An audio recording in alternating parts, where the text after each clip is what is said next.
Da, malo pre ste u odgovoru na prvo pitanje naravno pomenuli Srebrenicu. Pretpostavljam da vas gledaoci geopolitike prepoznaju kao nekoga ko se temeljno bavi. Pokušava se bavi, mnogi tvrde izvanredno uspešno temom Srebrenice i pošto ste i predsednik istorijskog projekta Srebrenice, jedne nevladine organizacije, sjajan, kao što rekoh, advokat, poznavalac anglosaksonskog prava, advokat ste u Americi, okupili ste oko sebe veliki broj domaćih i inostranih stručnjaka i kao posljedica svega toga pojavila se vaša, mislim na istorijski projekat Srebrenica, najnovija zbirka pravno-političkih ogleda pod naslovom Dokazivanje Srebrenice pred Haškim tribunalom. Mi koji pratimo vaš rad stekli smo nekakav utisak da o Srebrenici gotovo sve rečeno. Međutim, pojava ove knjige je nešto što pokazuje da je to tema kojom će se i naredne buduće generacije baviti, pravnika pre svega. Apsolutno. Dakle, šta je to što ova najnovija zbirka ogleda donosi novo u odnosu na dosadašnja vaša istraživanja Srebrenice? Pa pre svega da pokušam da stavim ovu zbirku ogleda u odgovarajući kontekst. Makoliko vama i možda vašim gledalcima to zvučalo nerealno, ali ja vas ubeđujem da je to tačno, mimo Haškog tribunala, procesa koji su se vodili na temu Srebrenice pred Haškim tribunalom i presuda tog suda u raznim srebreničkim predmetima, mi nemamo apsolutno nikakvu građu o tome šta se dogodilo u Srebrenici mimo medijskih članaka, koji naravno nemaju apsolutno nikakvu naučnu vrednost. Što je prosto neverovatno. Neverovatno, ali to je činjenica. Ja stojim iza te tvrdnje i neka slobodno neko iznese neki podatak, neki dokaz da nisam u pravu. Uzgred, pripremili smo nedavno jednu knjigu o Srebrenici koja će biti izdata na italijanskom jeziku i italijanski izdavač potpuno naivno, dobronamerno je tražio bibliografiju, što je potpuno normalno u takvoj situaciji. Ja sam se našao na priličnim mukama zato što nisam mogao da napaberčim više od 3 ili 4 naslova koje bi mogli da uđu u obzir u funkciji neke bibliografije o Srebrenici, mimo medijskih tekstova koji opet ne mogu da služe kao respektabilna referenca za jedno pitanje o tako velikog pravnog, političkog i moralnog značaja. Dakle, to je stvarnost. Imajući to u vidu, a naša misija nije da protežiramo interese ili priču jedne ili druge strane, nego samo da istražimo šta se dogodilo u Srebrenici sredinom jula 1995. godine, pa kud god to vodilo. U tom kontekstu ja sam došao do zaključka da mi moramo da podvrgnemo strogoj analizi ponašanje Haškog tribunala u odnosu na utvrđivanje činjenica vezano za Srebrenicu, zato što je to jedini temelj za bilo kakav razgovor. Vi možete da se slažete ili ne slažete sa njihovim presudama, ali to je jedina građa koju imamo u bilo kakvom obliku, mimo medijskih rekla kazala, šta se tamo možda dogodilo. I naravno nešto od toga je tačno. Nije sve laž, daleko od toga, ali vi morate da to proverete da bi došli do nekih zaključaka i da kritički proanalizirate šta je sve izneto pred razna veća u raznim srebreničkim suđenjima, da bi došli do nekih pouzdanijih zaključaka. Sada, ovo je samo preliminarna studija koja uvodna, da se tako izrazim, i ona je podeljena na nekoliko poglavlja. Tu razmatramo način kako se pred Haškim tribunalom dokazuju glavne tačke srebreničke priče, forenzički dokazi, na primer, presretnuti razgovori i tako dalje.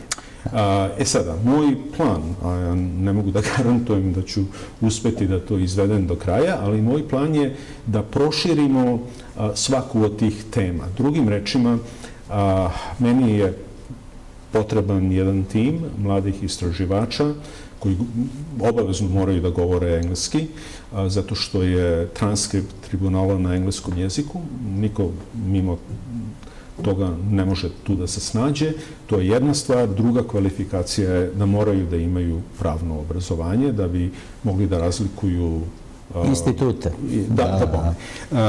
Ako budem uspeo da formiram jedan takav tim mladih istraživača, onda ćemo detaljno analizirati transkripte svih srebreničkih suđenja i ukazat ćemo na one delove koji su, a ima ih puno, potpuno apsurdni, one delove koji sadrže neku dozu činjeničnih tvrdnji i one koje su verovatno dokazane i bile bi prihvatljive i pred jednim normalnim sudom. Ali to je takva jedna papazijanija da vi morate sve to da vrlo pažljivo analizirate i odvojite, kako se kaže na srpskom? Bitno od nebitnog, da. Dobro, ili žito od kukolja. Žito od kukolja. Da, ali ono što je onako u medijima pre svega glavna tema, a vezana je za Srebrenicu, je ta brojka od preko 8.000 stradalih. I ona je, ako se ne varam, glavna činjenica tog zvaničnog medijskog i političkog narativa, iz koje proizilaze razne pravničke i političke konstrukcije, pa i ona najteža o genocidu. Tako. Sad, kako je moguće, gospodine Karganoviću, da pred tim istim tribunalom, koji insistira na krivičnom delu genocida i u slučaju generala Mladića i svakako Radovana Karadžića, mislim na tužilaštvo. Dakle, kako je moguće da različita sudska veća na pitanju Srebrenice utvrđuju prvostepenim presudama, ne znam da li ima i pravosnažnih, apsolutno ima, potpuno različit broj stradalih u Srebrenici. Zapravo mi imamo situaciju... A mislim, tu je najovako indikativniji slučaj presude generalu Tolimiru. To je skandal prvoga reda. Iz mnogih razloga. I da bi pravilno procenili većinu tih razloga, ja preporučujem ne toliko moj doprinos ovoj knjizi, koliko suprotno mišljenje sudinice Kristine Jambe u tom predmetu, koje smo mi reprodukovali u ovoj knjizi, na srpskom naravno, koje je apsolutno briljantno i razara... Da, koliko se ljudi pominje, evo da budemo sasvim... Da budemo sasvim precizni. Dakle, imamo od predmeta generala Krstića pre 16-17 godina, oko 8.000, tamo nisu bili precizni, samo su rekli oko 8, u redu, do presude koja je sada pravosnažna u predmetu... Res judicata u predmetu Tolimar, gde je bilo 4.900 i nešto. Dakle, imamo oko 3 i nešto hiljade žrtava razlike između jednog i drugog predmeta i nekoliko drugih presuda, većinom pravosnažnih, jedna još uvek prvostepena u predmetu Karadžić, da je 5.115, onda ne mogu, to je sve ovdje da... Da, ali kako je to moguće kada pred tribunalom, tu sam informaciju čuo od vas, i ranije defiluju potpuno isti svedoci? Tako je. Dakle, potpuno isti ljudi pričaju o Srebrenici pred različitim sudskim većima. Kako je to moguće? Kako je moguće da sudska veća različito presuđuju? Ja ne mogu da odgovorim na to pitanje. Morate da pitate sudije. Ne znam kako bi vam oni odgovorili. Ali to je jedna velika bruka za Haški tribunal. I to obesmišljava bar taj materijalni deo presuda koje se odnose na Srebrenicu. Naravno, s druge strane imamo onaj drugi vrlo važan segment, a to je pravna kvalifikacija dela, genocid. I to se ne menja od presude do presude. To ne sme da se menja, zato što bi u protivnom ode penzija, ode sve. Mislim, sudije ne bi mogli da, figurativno govoreći, prežive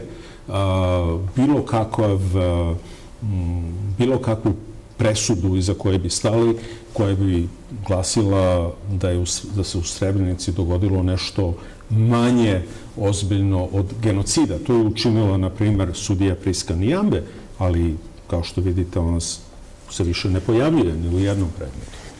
Vrlo je važno da i večeras kažemo gledalcima da, po znacima navoda, naravno, negatori genocida u Srebrenici nisu samo Srbi.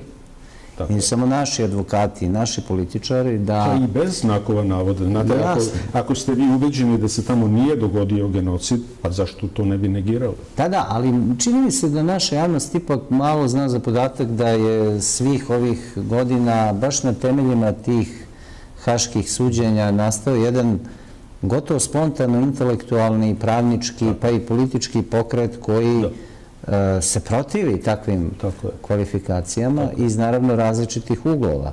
I iz različitih zemalja. Jer naši saradnici, inostrani saradnici, koji su u stvari većina naših saradnika, su iz Sjedinjenih država, iz Engleske, iz Finske, iz Francuske, iz Izraela, naravno. Tako da imate jednu široku lepezu ličnosti, da ne propustim Italiju i tako dalje. Imate širok jedan spektar ljudi koji su specijalisti u svojim oblastima, koji uopšte ne usvajaju stanovište gospođe Nataše Kandić, Sonje Biserko i sličnih autoriteta po pitanju Srebrenice. I to je vrlo važno istaći. I da pomenem, kad smo već na tome, da smo pre nekoliko dana izgubili jednog dragocenog saradnika, a to je profesor Edward Herman, koji u dubokoj starosti, imao je 92 godine, preminuo vrlo mirno u snu, hvala Bogu, ali više nije među nama i naravno da smo mi vrlo tužni i zahvalni za njegovo ubedljivo zalaganje za istinu o Srebrenici. Da, profesor Herman je okupio Srebreničku istraživačku grupu u Americi, jednu grupu intelektualaca. Pre nego što je počeo istorijski projekat Srebrenice. Da, na 10-godišnjicu događaja oni su 2005. objavili čuveni izveštaj koji je predstavljao osnovu, pretpostavljam, i za vaš rad. To je apsolutno temelj sveg kritičkog razmatranja srebreničke problematike. Sada prelazimo na ona podjednako važna politička pitanja. Verujem da će reakcije povodom presude generalu Mladiću sledeće nedelje biti bitno različite u Sarajevu, Banja Luci, Beogradu i drugim delovima post-Jugoslavije, ali logično je pitanje koliko će jedna, pretpostavlja se, osuđujuća presuda dodatno destabilizovati prilike u Republici Srpskoj, pa i šire Bosni i Hercegovini. Pa sad, znate, to će svakako doprineti produbljivanju podela. Pretpostavljam da je vaša pretpostavka da će general Mladić biti osuđen na doživotnu robiju po svim tačkama optužnice. To je i moja pretpostavka, da budemo otvoreni, i to neće predstavljati nikakvo iznenađenje. To možemo sa sigurnošću da anticipiramo, pogotovo kada je reč o veću pod ingerencijom infamoznog sudija Alfonsa Orije. Ne da su njegove kolege bolje, ali on je svakako još gori od najgorih. Imao sam... Bio sam u istoj sudnici sa njime, tako da mogu da govorim iz ličnog iskustva. U svakom slučaju, to će podići tenziju u Republici Srpskoj. U Srbiji verovatno da će biti različitih komentara, ali ovo nije plodno tle za tu vrstu tenzija. Dakle, bit će dodatnog prepucavanja. Da li je presuda u ovoj ili onoj pojedinosti opravdana ili ne, to ćemo da vidimo. Ja ne mogu unapred da govorim o pojedinostima presude, koje će verovatno biti nekoliko stotina stranica duga. Znate i sami koliko je bila dugačka presuda predsjedniku Karadžiću, tako da to nije nešto što možete preko noći da pročitate i odmah da komentarišete. Mada, naravno, prva stvar koju ću ja pogledati u presudi generalu Mladiću je onaj deo koji se odnosi na Srebrenicu. Da, imali smo mnogo tenzije ovih dana na relaciji Sarajevo-Banja Luka i Beograd. Povod je naravno izjava Bakira Izetbegovića o tome da se on nada da će Bosna priznati nezavisnost Kosova. Vi ste pisali o pokušajima obojenih revolucija u Srpskoj. Dakle, koliko je jedna takva izjava na fonu podrške onim političkim grupacijama u Srpskoj koje zaista ruše Republiku Srpsku? To sad već nije... To je jedini termin koji meni pada na pamet. I svim normalnim ljudima. Dakle, prosto je nevjerovatno ponašanje srpske opozicije u Republici Srpskoj prema Republici Srpskoj i njenim institucijama. Ali čak i ne da bi stvarno došli na vlast, jer kad bi oni bili instalirani na položajima vlasti, to bi bio samo simulakrum. Oni ne bi imali nikakvu vlast, oni bi bili produžena ruka svojih inostranih nalogodavaca. Naravno, ne radi se o stvarnoj vlasti, oni su pokvarene, ali dovoljno inteligentni da shvataju ovo što sam upravo rekao. Radi se o pljačci. Vlast je prilika da čerupate bespomoćnu državu i društvo gde ste postavljeni na vlasti, na Balkanu. Tako da, ja mislim da je to njihov glavni motiv, a pored toga, naravno, verovatno da imaju neke lične ambicije da dođu do zvanja koje su teoretski sinonim sa vlašću, ali pravu vlast oni nikada neće imati. A o autoritetu da i ne govorim. Pomenuo sam Bakira Izetbegovića, vi ste imali zaista veliku čast da vaše knjige budu redom zabranjene u Bosni i Hercegovini. To je bilo nezaboravno iskustvo. Da, i vi imate jednu zanimljivu tezu koju bih volao večeras da pojasnite gledalcima o tome da ste analizirajući zločine na ex-jugoslovenskom prostoru stvarno došli do jednog tragičnog saznanja o nepostojanju elementarne empatije u muslimanskom delu Bosne i Hercegovine prema srpskim žrtvama. Rekli ste da takav sličan primjer nigde niste vidjeli baveći se svojim advokatskim poslom. Tako je. I sada samo da preciziram, naravno da ja nisam razgovarao sa svim muslimanima u Bosni i Hercegovini. Ja pretpostavljam iz mnogih kontakata koje sam imao sa pojedincima koji su imali dovoljno hrabrosti da o ovome razgovaraju, da postoji puno ljudi u federaciji koji imaju empatiju i koji nisu na toj liniji. Međutim, na onoj strani ima, suprotno je od Republike Srpske, imate ono što je Orwell nazivao group think, kolektivno razmišljanje, grupno razmišljanje, bar u javnoj sferi. Niko se ne usuđuje da artikuliše neko mišljenje koje odstupa od nametnute norme. A nametnuta norma je da su muslimani jedine žrtve u sukobu u Bosni i Hercegovini, da su Srbi jedino agresori i ništa drugo. To je sa humanističkog stanovišta katastrofalno loš stav. Ja mislim da ne služi na čast zajednici u čije ime se takav stav artikuliše, ali ja ipak mislim da je to više slučaj artikulisanja u ime te zajednice nego što je obavezno i masovni stav pripadnika te zajednice. Ne znam, ali ja svakako znam za izuzetke. Pretpostavljam da takvih izuzetaka mora da bude mnogo više nego što sam ja lično upoznao. Pa evo, znamo nekoliko izuzetaka koji se zovu, ne znam, Hakija Neholjić, Ibran Mustafić.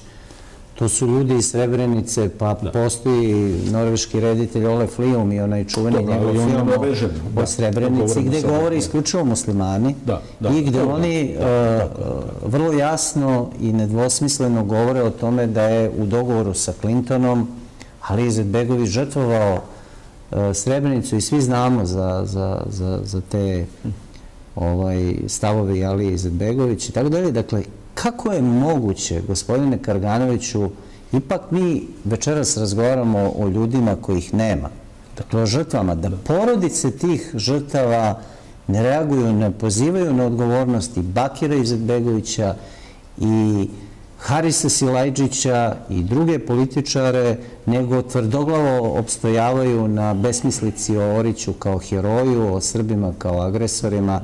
Mislim, ima tu ljudi koji su zaista zavedeni. Kako je moguće da oni i pored takvih dokaza ne postavljaju pitanje krivične odgovornosti ljudi koji su ih za vreme ratova vodili, ili je tu prosto reč o nečemu što je rekao svojevremeno Reis Cerić, posle Srebrenice više nije ništa isto, misleći na nekakav čak i novi identitet muslimana Bošnjaka. Da.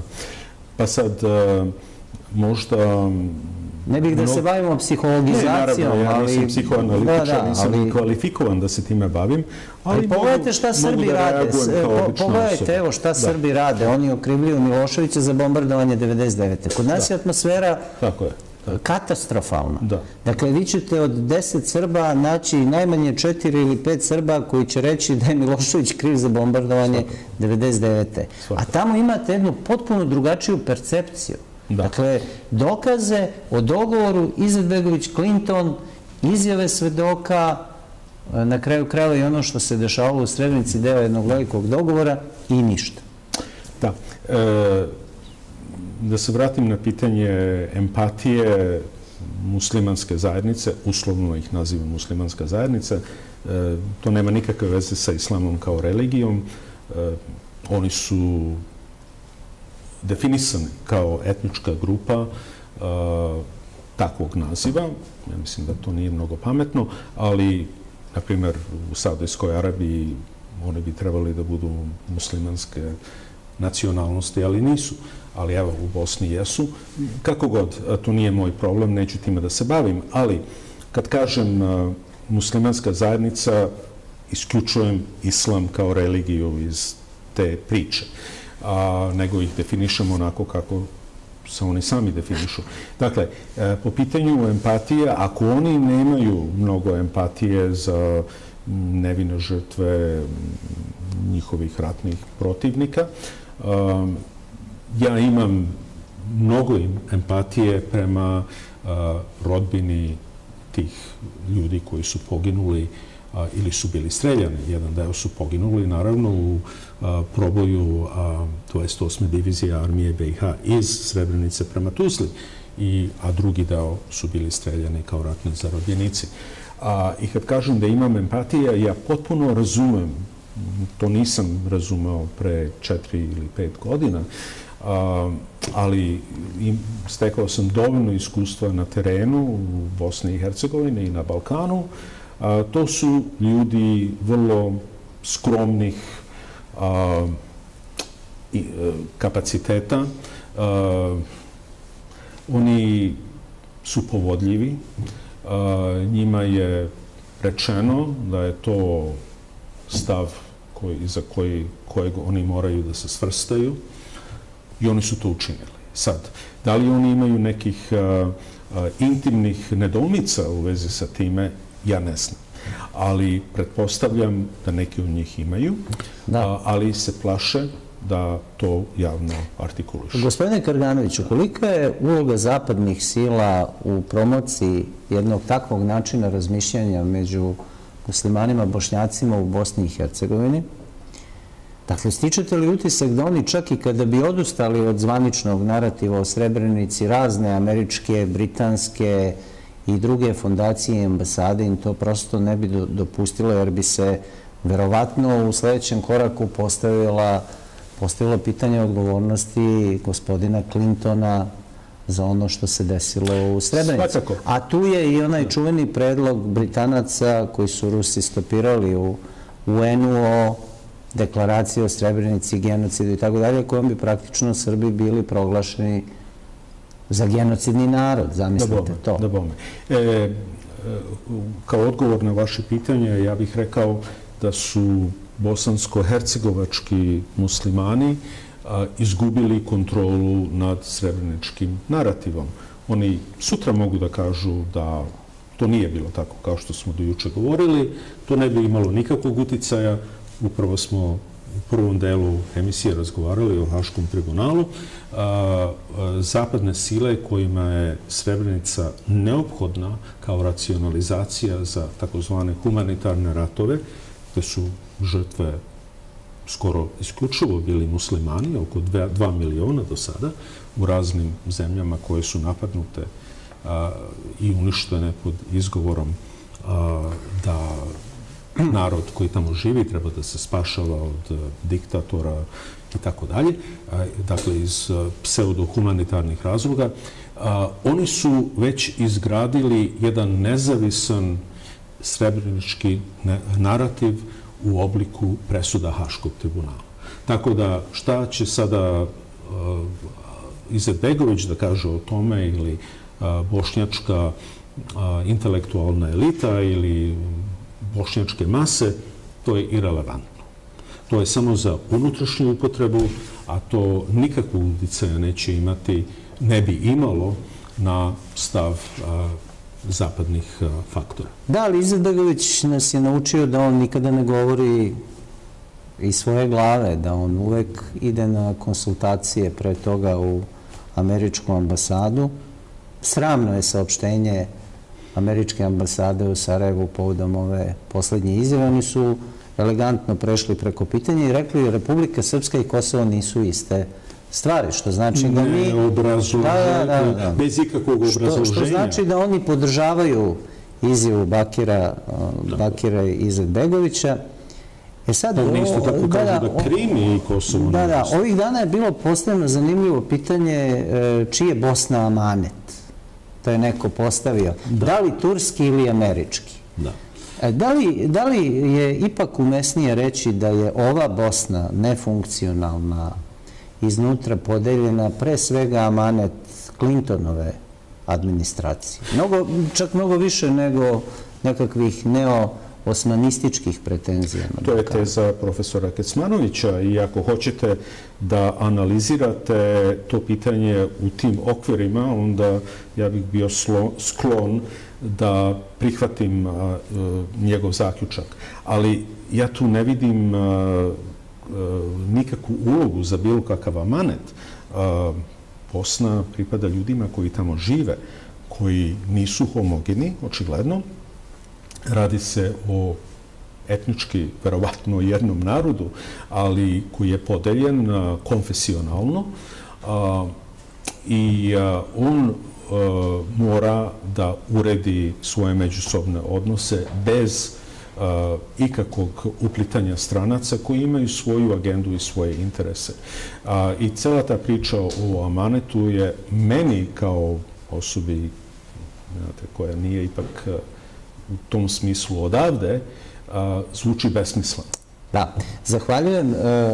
Kratka reklama, nastavimo razgovor za nekih 15 minuta. Čućemo, poštovani gledalci, vaša pitanja i komentare.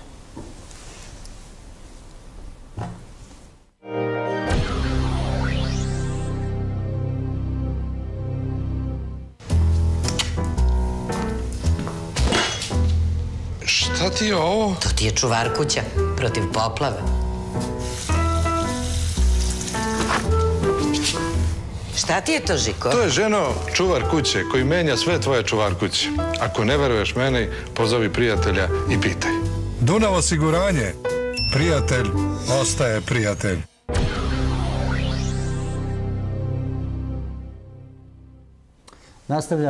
Nastavljamo geopolitiku. Kao što rekoh, za 10 minuta ćemo čuti vas, vaša pitanja i komentare. Još nekoliko važnih pitanja. Pokušat ćemo priču da proširimo, mada naš region Balkana funkcioniše po principu spojenih sudova, ali... Sve je spojeno. Da, evo nedavno je ruski ministar spoljnih poslova Lavrov, ocenjujući poziciju u kojoj se nalazi naša Srbija, rekao da je ona vrlo slična poziciji Ukrajine iz 2004. godine. Dakle, da li je Majdan 1 moguć u nekom trenutku i u Srbiji? Pa ja mislim da jeste. I ja sam bio mišljenja još pre nekoliko meseci, sećate se onih spontanih demonstracija, kada je to bilo posle izbora, ne znam u kom mesecu, zaboravio sam, nije bitno, uglavnom to je volšebno izbilo odmah posle izbora, trajalo je 10-15 dana, došao je onaj tip, senator McCain, naravno nismo bili prisutni njegovim sastancima, tako da ne mogu da obavestim gledalce o čemu je bilo reči. I onda dan ili dva posle toga svi su otišli kući. Ukratko, moja analiza toga je da je to bila jedna mini obojena revolucija upozorenja. Drugim rečima, da vam pokažemo šta mi možemo da organizujemo. Sad, pretpostavljam da su neki dogovori bili napravljeni sa tim tipom i onda su oni obustavili te nerede da vide šta će dalje da se događa, ali ono što je bitno je da je infrastruktura za oživljavanje tih sličnih manifestacija i dalje na mestu. Tako da u svakom trenutku to može da se nastavi. I to je vrlo važno da se ima na umu. Da, mnogo se ono vreme govorilo i danas se govori, pošto ste posljednjih meseci bili u Americi, odlično je da sam se setio i to da vas pitam o čuvenim organizacijama Soroša, raznih obojenih revolucija, od protesta protiv Trumpa ovih godinu dana, dok kako mnogi obavešteniji tvrde Soroševih prsti umešanih u katalonski separatizam i sve ove manifestacije. Dakle, zaista kakva je uloga tog nevladinog sektora, te nevidljive ruke, kako mnogi tvrde, danas, evo recimo u Americi? To je vrlo zanimljivo. Vrlo prominentna. Vrlo prominentna. Otprilike slično kao i ovde, slično kao i u raznim drugim istočnoevropskim zemljama.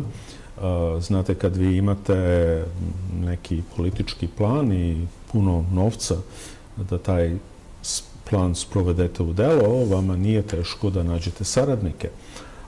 I to smo vidjeli, na primjer,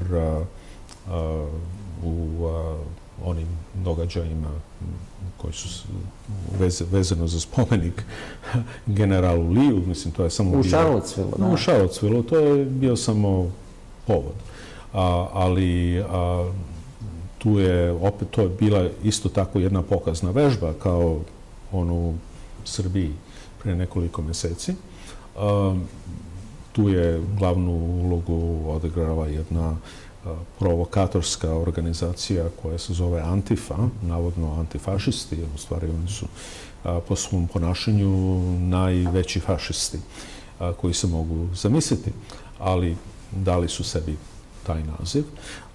i oni su i dalje aktivni širom Amerike, mada izgleda od tada da se njihov uticaj smanjuje, odnosno da nisu bili toliko uspešni da reprodukuju tu vrstu građanskih nemira koji su uspešno sproveli u Charlottesville-u.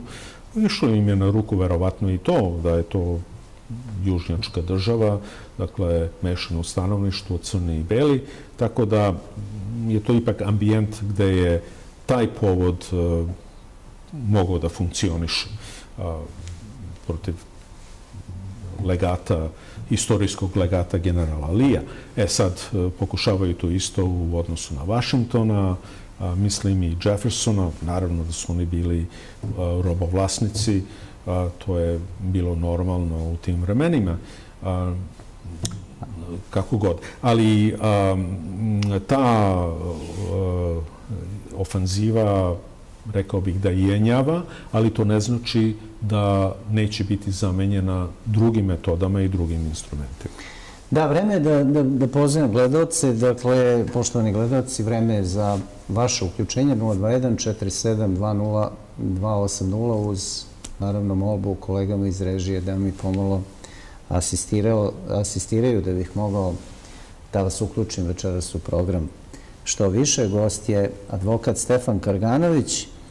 Da, zaista je vrlo zanimljivo uvek razgovarati sa vama, baš zato što je i retka prilika i privilegija da se razgovara s nekim ko je u intelektualnom smislu sazreo u Americi. Retki su ljudi koji tako dobro poznaju anglosaksonske pravne institute kao što ste vi. To je bilo lako ako ste išli na pravni fakultet u Americi. Dobro, možda i nije, ali zašto vas sve ovo podsjećam, ne vas nego gledalce, negde ste se složili sa mnom pre početka emisije da smo mi zapravo savremenici jedne postpolitičke epohe.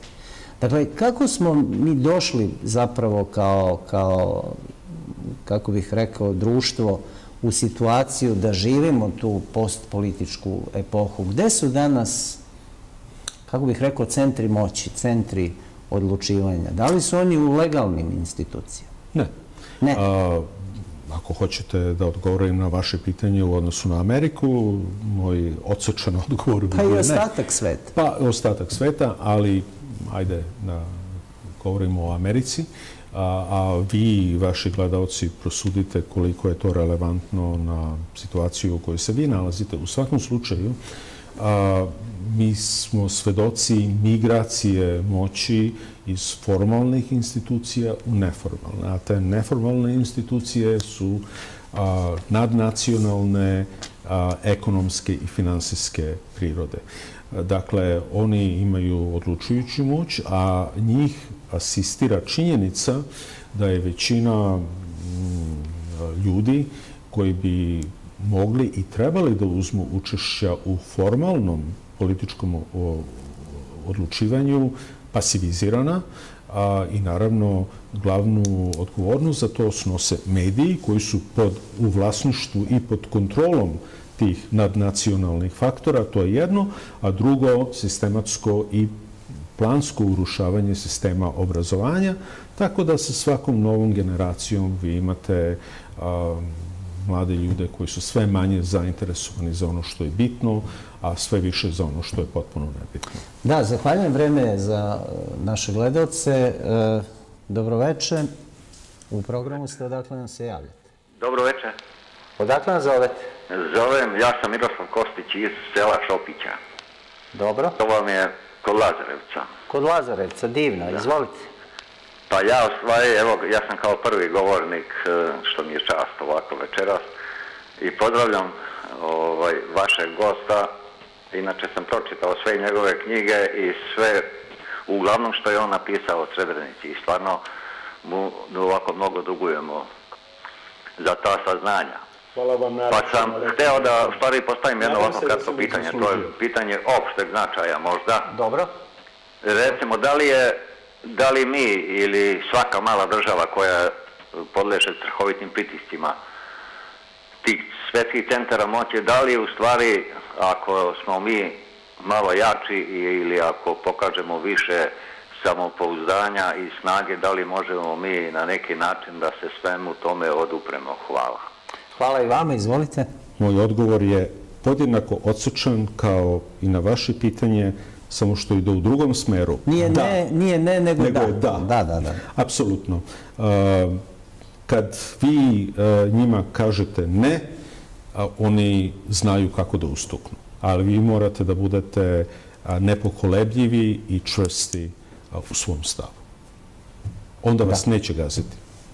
Da, 02147-20280, telefon je Novosadske televizije, reda gost, advokat Stefan Karganović, predsjednik istorijskog projekta Srebrenica, nevladine organizacije.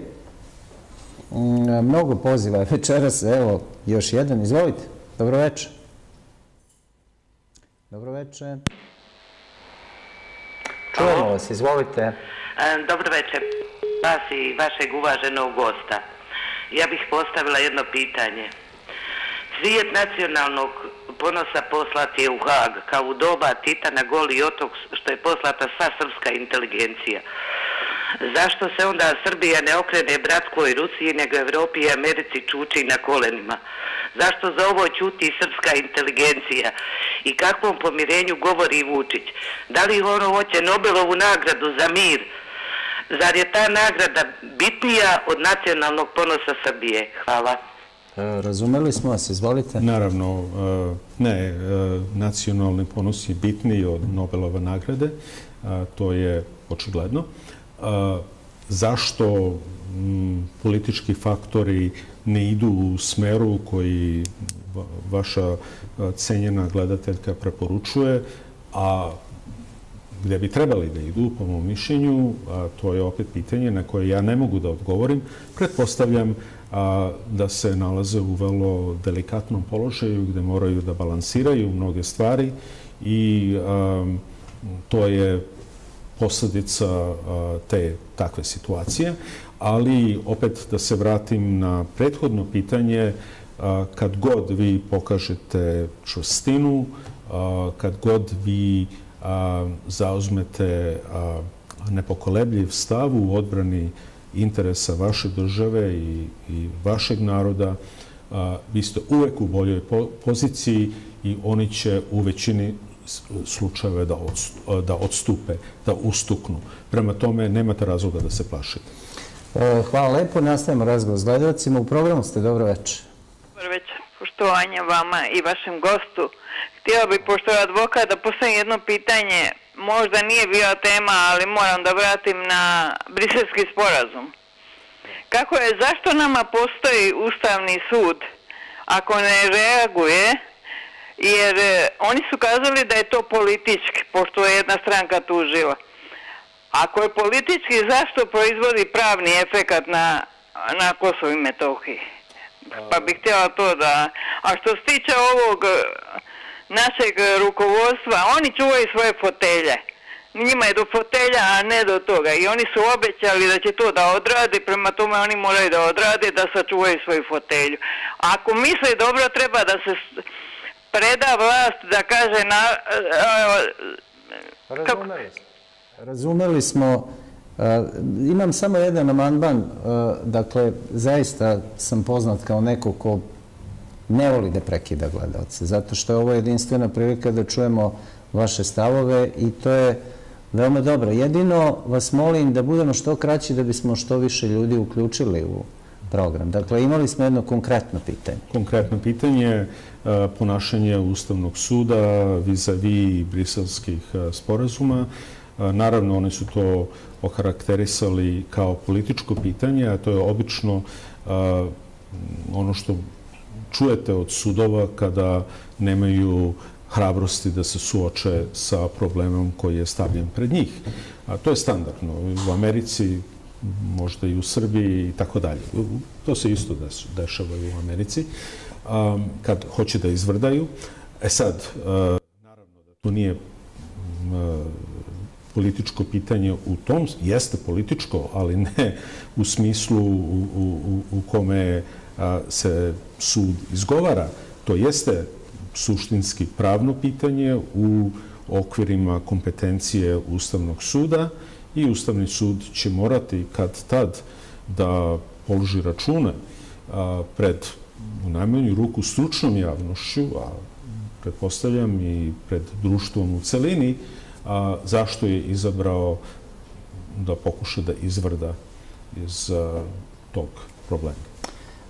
Hvala. 02147202280. Dobro večer. Večer.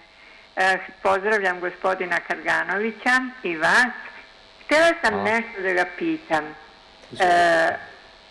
Vi živite tamo u Americi. Vi radite tamo. Da. Pretpostavljali. Vidite situaciju u društvu, u vlasti. Kako vi možete s našim mentalitetom tamo da izdržite i da živite? Pa, odgovor na vaše pitanje, to je izvanredno pitanje, ali razumeli smo. Hvala.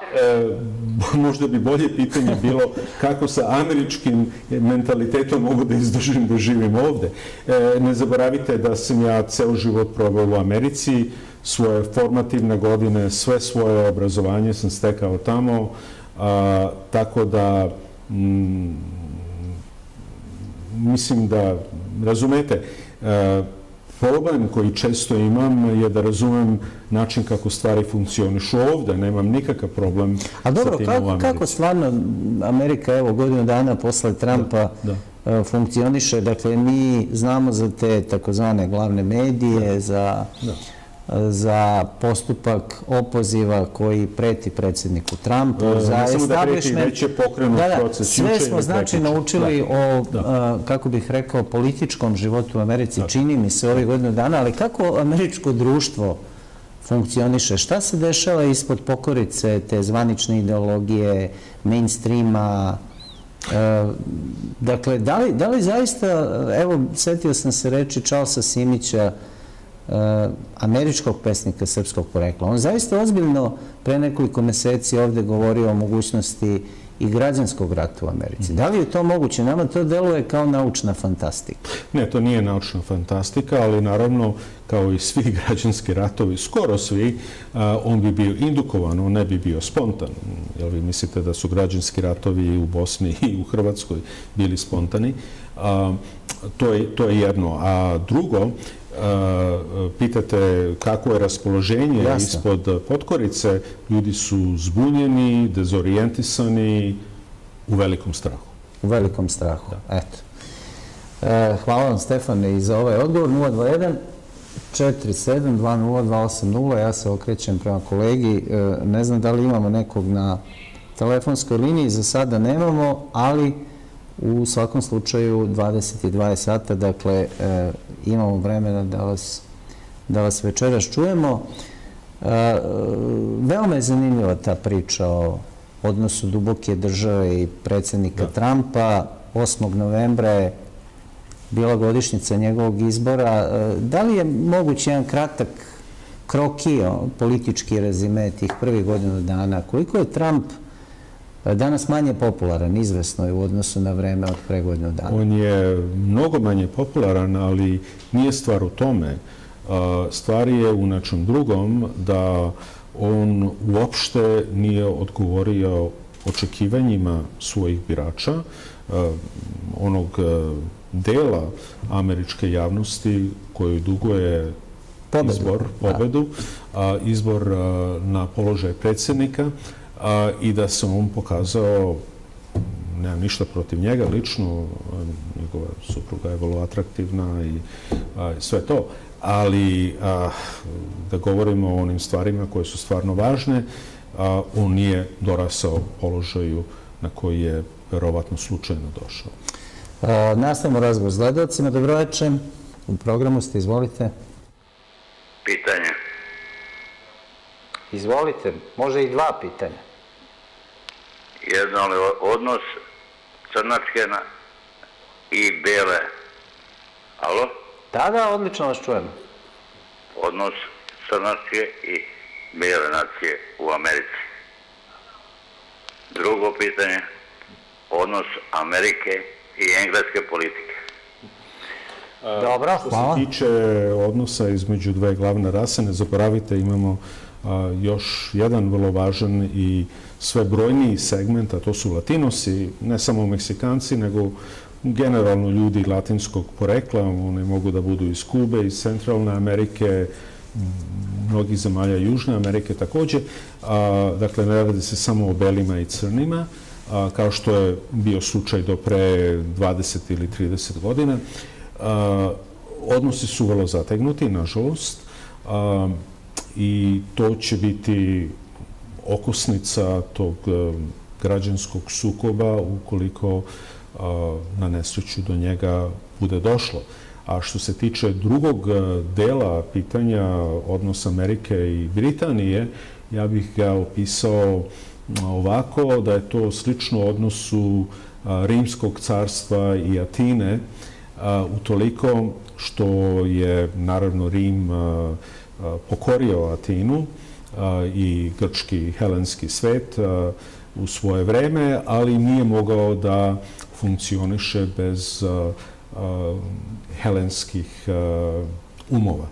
Dakle, Britanija je u mnogim pogledima mozak američke globalističke moći i primetili ste da u mnogim situacijama gde je stanje vrlo komplikovano, Amerikanci koriste britanski input. To nije bez razloga, to je zato što Amerikanci jednostavno nemaju taj nivo sofistikacije i sposobnosti da razumeju druge kulture kao što to imaju Britanci. To jest Englezi. Da. Nastavimo razgovor s gledalcima. Izvolite, u programu ste. Dobro večer. Milorade, pozdrav iz Pančeva prvo vama. Hvala. I vašeg gostu. Hvala. Pa ja mislim, evo, pa ću jedan mali komentar, a onda ću da postavim pitanje. Na osnovu svega što mi preživljamo ovde 20-25 godina, ja mislim da ovde požar dimi se jako puno i uvek može da bukne. Ali sve je ipak pod kontrolom, nekom prividnom. I moje pitanje je ovako, da li, pošto on čovjek živi u Americi, malo se čuje glas građana koji su sve to prošli.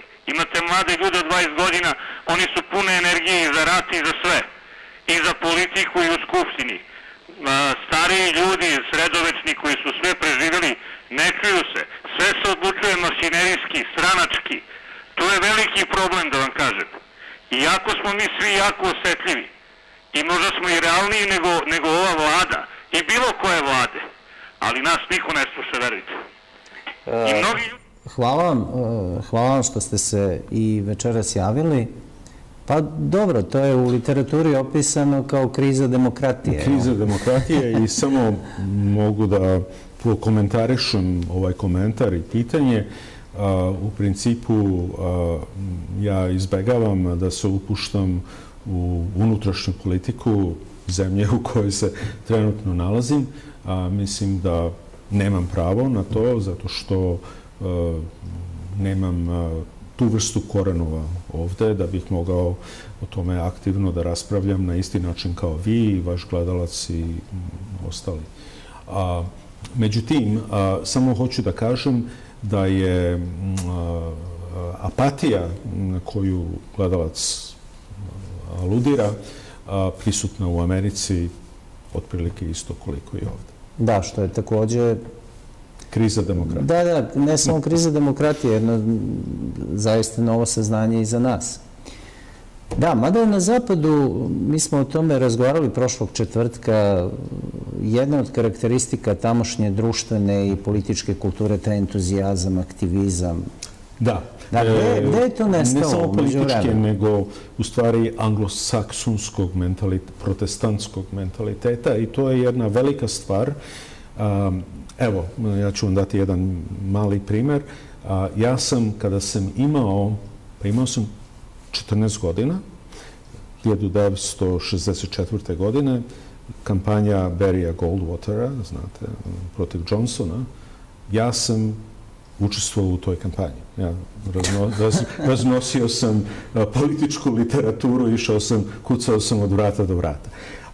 Dakle, to je jedna velika stvar koju vi upijete kad ste u Americi, a to je pojam društvene odgovornosti i dužnosti svakoga da učestvuje u javnim poslovima.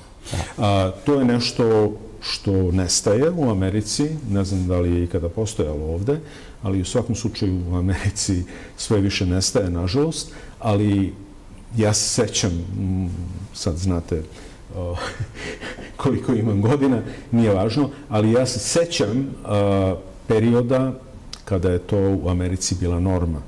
I čak kao dete, ja sam bio pod uticajem te norme. Da, pošto ste pomenuli te 60. godine, dali ste mi dobar šlagvor za još jedno vrlo složeno pitanje, istorijsko pitanje koje muči Ameriku do danas. Ko je ubio Kennedyja? Duboka država. Da, zašto predsjednik Trump nije deklasifikovao sva dokumenta o tom događaju? Zato što je slabiji od struktura koje su organizovale ubistvo Kennedyja. I naravno izgovor koji nam je dat je potpuno neubedljiv, da njima treba još 180 dana da pročitaju niz dokumenata koji su toliko škakljivi da nisu sigurni da li mogu da objave ili ne. Imali su 50 godina da sve to provere, a svakako 25 godina od kako je donet zakon 1900 i ne znam koje godine, da do 2017. sve bez ostatka mora da bude obnarodovano, ali to nije učinjeno.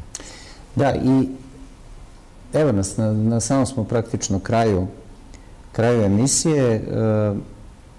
Dakle, rekli ste, evo, naučili smo mnoge stvari, jedna od njih je da se Amerika drastično promenila u odnosu na 60. godine 20. veka. Ja sam na Pravnom fakultetu, zanimljivo, samo kratko, imao sam jednog druga, on je bio Jevrejin iz Egipta, bila je velika jevrejska zajednica u Egiptu, oni su pod Naserom morali da napuste. Prvo su otišli u Izrael, pa su onda došli u Ameriku. U svakom slučaju, bili smo sličnog godišta i našli smo se, bili smo vrlo bliski drugovi na Pravnom fakultetu. I u jednom trenutku, a to nije bilo pre godinu ili 2 dana, nego pre 30 godina, smo priznali jednom drugom, tada još, da ovo više nije ista Amerika u kojoj smo došli. Onda zamislite koliko se od tada do danas promenila. I to ne u najboljem smislu. Da, mnogi se žale, i evo to bi bilo pitanje za kraj ovog razgovora, na taj nepotrebni državni intervencionizam u jednu sferu koja je u Americi, pa i ovde kod nas, možda se drugačije doživljava, bila zaista svetinja, vrhunska vrednost, a to je ta sfera takozvane privatnosti. Da.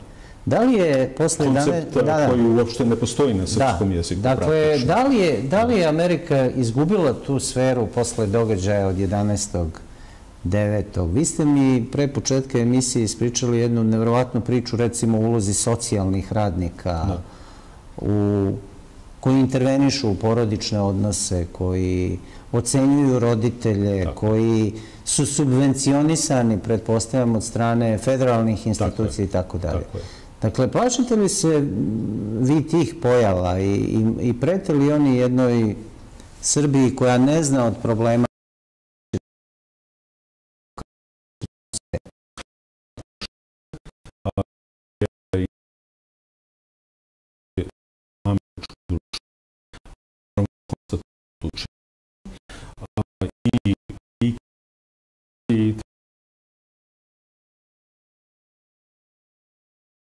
Prakse i ti instituti slikavaju kod vas.